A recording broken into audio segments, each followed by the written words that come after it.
Hello, bachcho. Let's read this question. So this question says a bead of mass small m is located on a parabolic wire with its axis vertical and a vertex directed downward as in figure, whose equation x square ay के equal है. Coefficient of friction is nu. The highest distance above the x-axis at which the particle will be in equilibrium. ठीक है. हमें क्या बतानी है? देखिए यहाँ पर y कोऑर्डिनेट्स बताना है. अब x एक्सिस बोला तो y कोऑर्डिनेट बताना है जहाँ पर आपका क्या रहे, इक्विलिब्रियम पर है. ठीक है. तो देखिए बच्चों, इस क्वेश्चन का की कॉन्सेप्ट आप क्या लिख सकते हैं? The key concept of this question. इस क्वेश्चन का की कॉन्सेप्ट बच्चों आप लिख लीजिए, एंगल ऑफ रिपोज लिख लीजिए. क्या लिख लीजिए? Angle of repose. ठीक है. Angle of repose will be the key concept. Angle of repose देखिए होता है कि एंगल ऑफ रिपोज आपकी मैक्सिमम वैल्यू होती है एंगल की, जिस पर आपका स्टैटिक फ्रिक्शन क्या करे, आपका स्टैटिक फ्रिक्शन की आपकी लिमिटिंग वैल्यू के इक्वल हो जाता है. ठीक है. एंगल ऑफ रिपोज पे जैसे मान लीजिए आपका एक पैराबोलिक वायर है, यहाँ पर आपका बीड है. बीड पे देखिए बच्चों कौन कौन से फोर्स लगेंगे. बीड का मास mg है तो हम बता सकते हैं कि mg फोर्स ऐसे लगेगा, एक आपका यहाँ पर ऐसे नॉर्मल लगेगा. This is a normal. ठीक है. ये मान लीजिए आपका यहाँ पर कितना एंगल बना रहा है, ये आपका यहाँ पर से देखिए मान लीजिए हॉरिजॉन्टल के साथ अल्फा एंगल बना रहा है. ठीक है. तो बच्चों मैं बता सकता हूँ कि ये जो एम जी एक कंपोनेंट इस डायरेक्शन में आएगा, ये एंगल भी अल्फा होगा. तो ये वाला कंपोनेंट क्या होगा, आपका एम जी कॉस अल्फा होगा.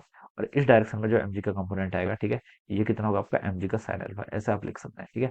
तो देखिए बच्चों, ऐसा जैसे जैसे आप क्या करेंगे बच्चों, देखिए बीड यहाँ पर इस पर रखी हुई है. ठीक है. अब जैसे जैसे आप अल्फा को इंक्रीज करेंगे, अल्फा इंक्रीज करेंगे तो आपका एम जी साइन अल्फा भी इंक्रीज होगा. ठीक है.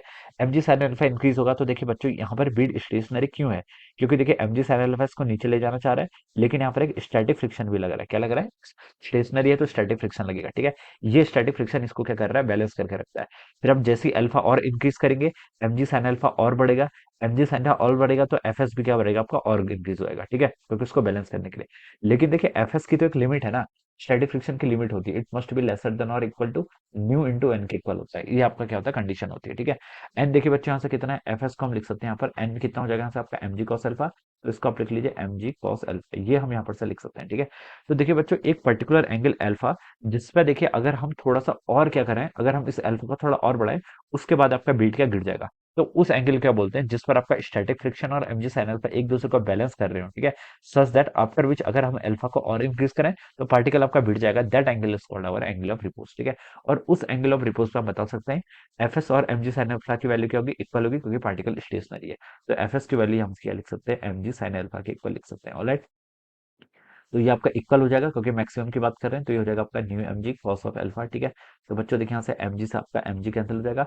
Sine alpha by cos alpha कितना होगा, टेन अल्फा. टेन अल्फा की वैल्यू कितनी होगी, न्यू के इक्वल आ गई. ठीक है. तो ये बता सकते हैं, ये डायरेक्ट फॉर्मूला होता है एंगल ऑफ रिपोज का, फॉर्मूला भी यूज कर सकते थे. ठीक है. ये आ गया आपका टेन अल्फा. देखिए बच्चों कैसे फाइंड आउट करना है हमें, तो यहाँ पर देखिए इसकी इक्वेशन गिवन कर रखी है, X square equal to A Y. ठीक है. तो बच्चों देखिए आप क्या कर लीजिए ना, इसको डिफरेंशिएट कर लीजिए. टेन अल्फा क्या होता है, स्लोप होता है किसी भी कर्व का. ठीक है. तो उसका स्लोप फाइंड आउट करेंगे तो देखिए कैसा आएगा, यहाँ से आप लिख लीजिए. देखिए आपको इसको आप देखिए, एक्स स्क्वायर का डिफरेंशिएशन कितना आ जाएगा, टू एक्स आ जाएगा. ठीक है. और बाई ए इधर आ गया, और इधर क्या हो जाएगा, लेफ्ट साइड में आपको, राइट साइड में आपका डीवाई बाई डी एक्स. ठीक है. तो डीवाई बाई डी एक्स कितना हो गया, two X by A. D Y by D X क्या होता है, आपका स्लोप होता है, इसको हम टेन थीटा बोलते हैं. ठीक है. तो यहाँ से आप लिख लीजिए टू एक्स बाई ए की वैल्यू बच्चों कितनी होनी चाहिए, न्यू की इक्वल होनी चाहिए. तो बच्चों यहाँ से एक्स की वैल्यू कितनी आएगी, एक्स आपका यहाँ से आ गया ए न्यू बाई टू के इक्वल. ठीक है. तो ये आपका एक्स कोऑर्डिनेट आ गया.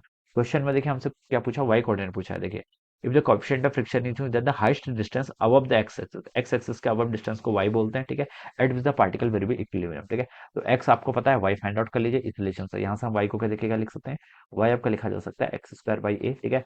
वन ओवर ए आपका ऐसा आ गया, एक्स का स्क्वायर कर लेंगे तो ए का स्क्वायर, ये न्यू का स्क्वायर, टू का स्क्वायर कितना, फोर. तो यहाँ से आप इसका सॉल्व कर लीजिए, ये कितना आ गया आपका ए न्यू का स्क्वायर डिवाइडेड बाई फोर. ठीक है. तो आपका y कोऑर्डिनेट हो जाएगा a new square by four.